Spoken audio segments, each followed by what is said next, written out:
Good morning students. आज हम लोगों का सेकेंड डे है और हम लोग स्पीकिंग का एक कारवां लेकर चले हैं और हमको टोटल 30 वीडियोज आपके लिए बनाना है।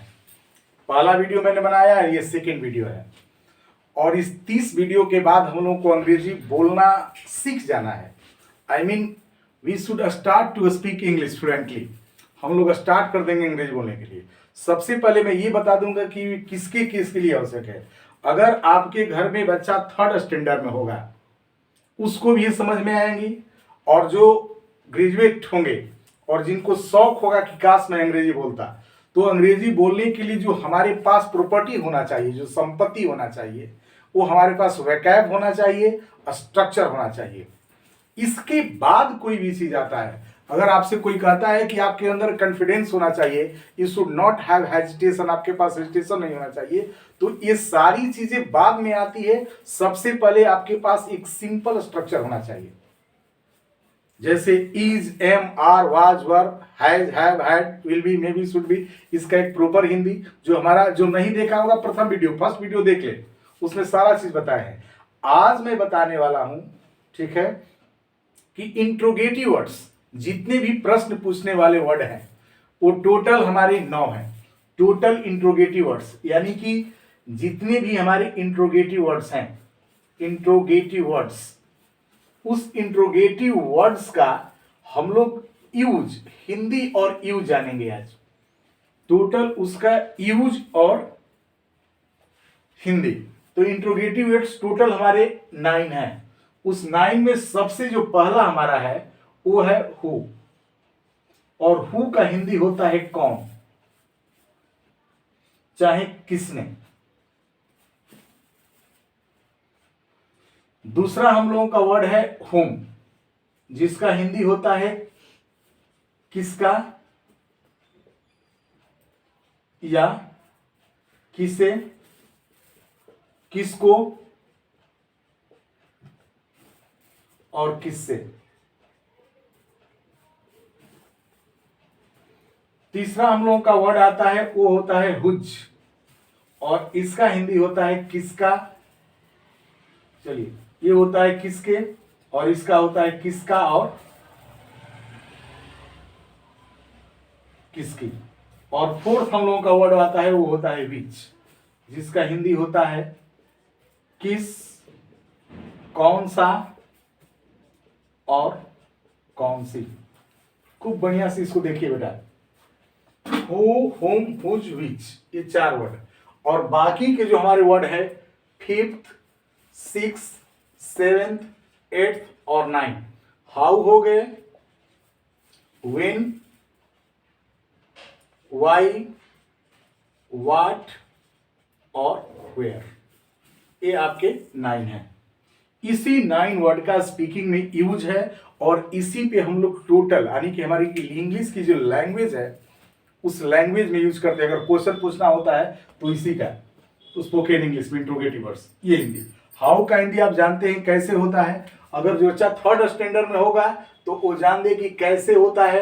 व्हेन का कब, और वाई का क्यों, व्हाट का क्या, और वेयर का कहां।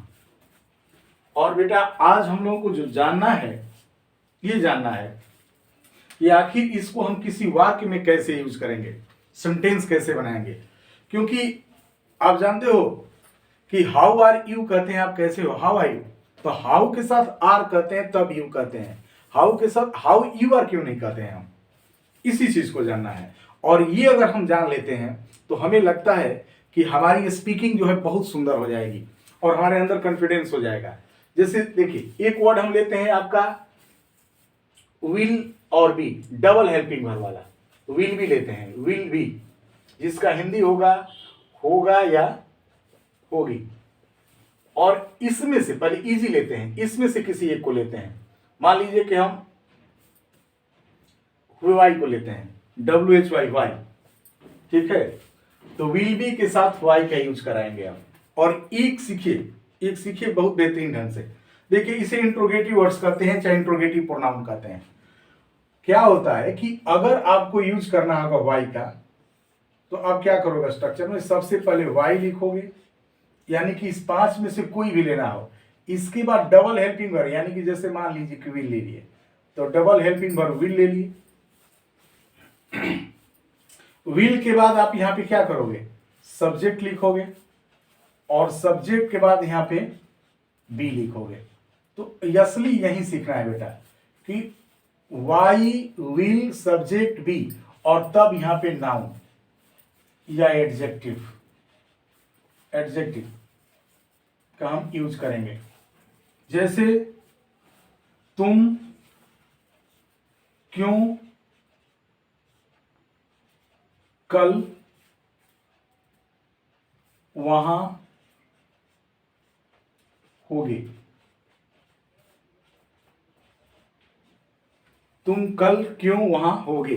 तो हमारा स्ट्रक्चर बच्चा बताता है कि क्यों, यानी कि वाई लिखेंगे पहले, इसके बाद हमारा हेल्पिंग वर्ब विल है तो विल लिखेंगे, इसके बाद सब्जेक्ट यू है तो यू लिखेंगे और यहां पे हमने बी का यूज किया तो why will you be there, वहां का इंग्लिश देयर लिखेंगे और कल यानी कि आने वाला, कल फ्यूचर की बात हो तो हम टमारो लिखेंगे, टमारो। तो इस तरह से हमारा ये हुआ सेंटेंस। अब मैं ये बताने की कोशिश कर रहा हूं बाबू कि अगर ये फंक्शन आपके पास आता है, अगर इस तरह से आप सेंटेंस बना लेते हो तो तुम्हें इंग्लिश जब बोलना होगा, जब तुम्हें अंग्रेजी लिखना होगा तो तुम्हें इसी चीज की जरूरत पड़ेगी। और most of the students are making such mistake, इसी तरह की गलती करते हैं, वो नहीं बना पाते हैं, ठीक ना। जैसे कि हम कल बताए थे, इसको याद, will be, may be, should B, पूरा हिंदी आपको याद करना पड़ेगा। और प्रथम वीडियो अगर नहीं देखेंगे फर्स्ट वीडियो जरूर देखिएगा, ठीक है। अब देखिए ये आपको स्ट्रक्चर देख लीजिए खूब बढ़िया से, अब इसको लिख भी सकते हैं आप, यू कैन राइट इट। अब हम आगे चलते हैं, ठीक है, हमारे पास है। अब हम मान लीजिए कि लेते हैं एक दूसरा, ठीक है, ये हमारे पास है। अब हम लोग एक दूसरा लेते हैं, दूसरा एक वर्ड लेते हैं। मान लीजिए कि हमने वर्ड डबल लिया, शुड बी, और इसका हिंदी होता है होना चाहिए। और हमने एक वर्ड लिया इसमें से, मान लीजिए व्हेन, WHEN, व्हेन मतलब होता है कब, और इसका यूज कराना है हमको शुड बी के साथ, ठीक है। पहले रिटेन देखिए, रिटेन के बाद स्पीकिंग, इस पर हम स्पीकिंग पे भी आएंगे आपके साथ। अब जैसे आपको कहना है कि उसे कब एक अच्छा छात्र होना चाहिए, उसे कब एक अच्छा छात्र होना चाहिए। तो हम क्या करेंगे, सबसे पहले कब का इंग्लिश लिखेंगे, व्हेन। यही सीखना है हम लोगों को बेटा कि अगर किसी वाक्य में क्वेश्चन वर्ड है तो उसका लिखना है व्हेन। इसके बाद होना चाहिए का इंग्लिश हमको याद है कि शुड भी होता है, तो एक शुड को यहां पे लिखेंगे व्हेन शुड, इसके बाद यू लिखेंगे, इसके बाद बी लिखेंगे, when should you be a good student. तो when should you be a good student. तो मुझे विश्वास हो गया कि इस तरह की सेंटेंस आप आराम से बना सकते हो, you can make such kind of sentence easily. अब मैं बात कर रहा हूं बेटा कि अगर ऐसा सेंटेंस आप बना लेते हो तो तुम्हें उसकी प्रैक्टिस करना पड़ेगी, प्रैक्टिस करना पड़ेगा, और इसी प्रैक्टिस को ही जरूरत है। अब तुम क्या करो, क्योंकि मैं आपको बता रहा हूं कि प्रैक्टिकल कैसे यूज करेंगे, how can you use practically, इसको व्यवहारिक जिंदगी में कैसे। आप एक वर्ड लीजिएगा, जैसे आप वर्ड एक ले लीजिए कैन बी, तो कैन बी का हिंदी हो गया हो सकता है।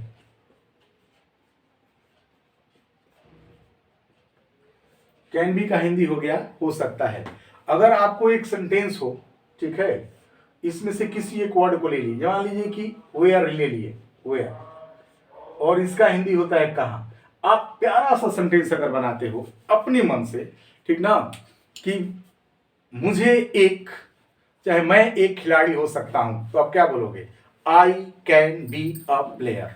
कितना बेहतरीन चीज, I can be a player. Second वाले में हमने बताया था कि नेगेटिव बनाना होगा तो क्या करेंगे? I can not be a player. अगर हमको इंट्रोगेटिव बनाना होगा कि क्या क्या क्या मैं एक खिलाड़ी हो सकता हूं, तो कल मैंने वीडियो बनाया था और आज एक बार फिर से समझा रहा हूं, क्या क्या मैं एक खिलाड़ी हो सकता हूं? क्या मैं एक खिलाड़ी हो सकता हूं? तो क्या मैं एक खिलाड़ी हो सकता हूं तो क्या करो? क्या के लिए मैं बताया था ना कि आपको यहां पे जाना है और यहां पे हो सकता हूं का इंग्लिश है कैन बी। तो इस कैन बी में से सिर्फ कैन को यहां पे लिखोगे और यहां पे मैं का सब्जेक्ट लिखोगे आई, और तब भी लिखोगे। तो हो गया क्या मैं हो सकता हूं, कैन आई बी। इसका हिंदी हो गया कि क्या मैं हो सकता हूं अ प्लेयर।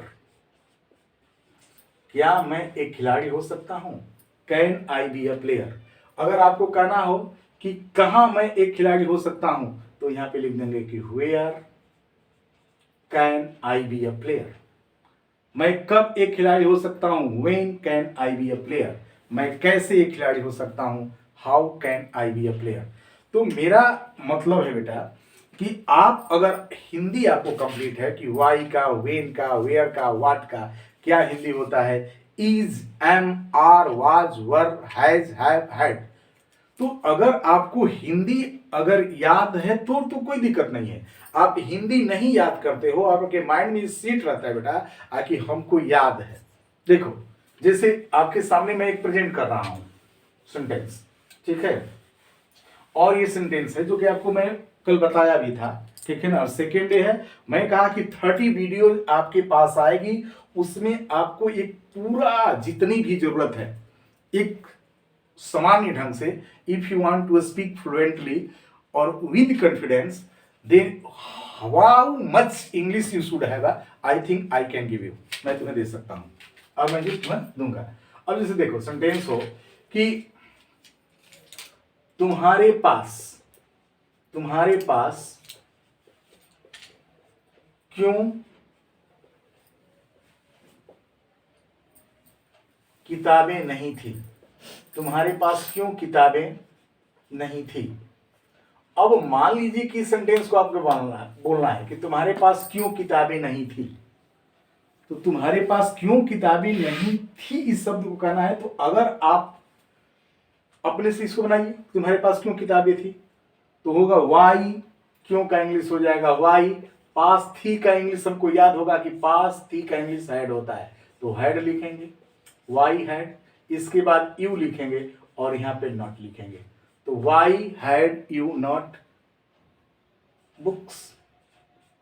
हो तो गया, तुम्हारे पास क्यों किताबें नहीं थी। इसी को कितने लोग, चाहे बहुत सारी किताबें में है, एक साथ लिख देते हैं कि वाई और यहां पे हैडंट हो जाता है, हैडंट, यानी कि शॉर्ट फॉर्म एक ही में होता है, वाई हैडंट यू बुक्स। तो ऐसे है। तो अगर आपको लग रहा है कि हम इस तरह से बना सकते हैं, तो आप इसका भी यूज कर सकते हो, यानी कि अगर निगेटिव हो तो उसी के साथ यूज करते हैं हम, ठीक है। जैसे देखो, अगर सेंटेंस हो, ठीक, तुम वहां क्यों नहीं थे। तुम वहां क्यों नहीं थे। तुम वहां क्यों नहीं थे। तो क्या करेंगे, वाई लिखेंगे, इसके बाद वर लिखेंगे, यू लिखेंगे, इसके बाद नॉट लिखेंगे, इसके बाद देयर लिखेंगे। Why were you not there, तुम वहां क्यों नहीं थे। लेकिन अब क्या करेंगे कि इसी को दूसरे तरीका से स्पीकिंग में ऐसे भी लिखा जा सकता, वाई वरंट यू देयर। ऐसे भी लोग बोलते हैं और लिखते भी हैं। तो इस दोनों मेथड को आप जानिए स्पीकिंग में, वाई वरंट यू देयर, ठीक है। तो मेरा कहने का मतलब है बाबू, ठीक ना, कि ये चीज अगर आपके पास आती है तो उस चीज का एक प्रैक्टिकल वे में लेकर जाइए और प्रैक्टिकल में जाइए कि जैसे एक सेंटेंस प्यारा सा बोलिए, जैसे मैं एक डॉक्टर हूँ, चाहे मैं एक टीचर हूँ, आई एम ए टीचर। मैं एक टीचर नहीं हूँ, I am not a teacher. क्या मैं एक टीचर हूँ, एम आई टीचर। मैं क्यों एक टीचर हूँ, why am I a teacher. अगर इस फंक्शन को आप लेकर चलते हो तो यही चीज आपको जरूरत है, और यही चीज स्टूडेंट के पास नहीं होता है।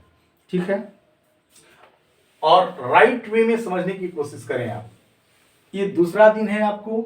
मैंने अब देखिए ये चीजें हु, हुम, हुज और विच, ये मोस्ट ऑफ द स्टूडेंट्स को याद नहीं रहता है। ये वर्ड को जानते हैं कि हु मतलब कौन चाहे किसने होता है, हुम का किसके, किससे, किसे, किसको होता है, हुज मतलब किसका किसकी होता है, विच मतलब किस, कौन सा, कौन सी, लेकिन इसका यूज नहीं जानते हैं। तो सबसे पहले आपको इसका यूज जानना पड़ेगा, और जब यूज जानेंगे तभी आप बोल सकते हैं, अगर नहीं जानेंगे तो नहीं बोल सकते हैं। तो अब मैं आपके साथ टेंस पे आऊंगा, और टेंस में प्रेजेंट इंडेफिनिट, पास्ट इंडेफिनिट, ठीक है, और प्रेजेंट परफेक्ट की बहुत जरूरत होती है स्पीकिंग में, और उन सबों के साथ हम इसका यूज बताएंगे कि होम का यूज कैसे करेंगे, होम का यूज कैसे करेंगे, हुज का यूज कैसे करेंगे, विच का। लेकिन आज एक सिंपल फॉर्मेट में आप वाई, वेन, वेयर का इज, एम, आर, वाज, वर के साथ यूज देख लीजिए कैसे करते हैं। जैसे एक वर्ड आपने लिखा वाज, और एक सब्जेक्ट लिया मोहन, ठीक ना, और कहना कि मोहन एक छात्र था, Mohan was a student. Mohan एक छात्र नहीं था, Mohan was not a student. क्या मोहन एक छात्र था, was Mohan a student. Mohan क्यों एक छात्र था, why was Mohan a student. Mohan क्यों एक छात्र नहीं था, why was Mohan not a student. Mohan कैसे एक छात्र था, how was Mohan a student. तो इस तरह का अगर आप यूज करते हो तो हमें नहीं लगता है कि तुमको अब दिक्कत होगी अंग्रेजी सीखने में, लेकिन इस तरह की सेंटेंस आप जरूर बनाएं। I must request you please, जितने भी चीज हम बता रहे हैं आपको उसको एकदम यूज करिए अपने स्पीकिंग में, ठीक है, और राइटिंग में। अगर यहां से आपकी गलती होती है, मिस्टेक होती है, तो कभी कतई नहीं सीख सकते हैं, और ये चीजें आपको कॉन्फिडेंस देंगे। If you want to come in your confidence, you must have such grammar, such word meaning, such structure. Thank you. फिर हम लोग मिलेंगे थर्ड वीडियो में।